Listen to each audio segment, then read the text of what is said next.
So the cloth UI is something that we've also sought to improve over the course of the last few updates to show what it used to look like before now. It was basically just a window that you would move around. Pretty much the same thing here. I'm able to just roll on my shrink, roll on the pressure in order to adjust the amount of pressure that's happening with this particular simulation. Just a real easy, fun, interactive way to have fun with cloth. And in addition to that, you can just click the check to apply.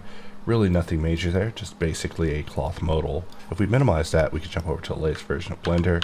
I'll just set up a subsurf on this object and then just press Q and go under modifier and cloth, and now we see that the UI has been made a little bit smaller, a little more compressed, and we're now able to go in and begin simulating. However, to make it fair, let's actually lower the subdivs down to 1, just so Blender actually has a fighting chance here. We see our cloth in a timely fashion, so we can go in and adjust our pressure and our shrink in order to exponentially add more or less cloth, of course reducing the pressure in order to allow it to poof downwards.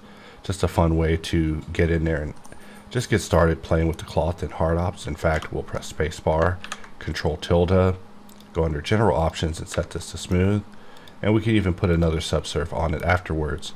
And since the simulation is still live, we can still go back in time to find the absolute frame that we want. And then of course the same functionality that we had with cloth previously, where you could go in and just choose apply and then check the box in order to apply all the modifiers leading up to cloth, and then applying it afterwards in order to apply your simulation is still possible. So just letting you know that we're still working on improving the UI, making it even more small and unified, and supporting a 4K displays.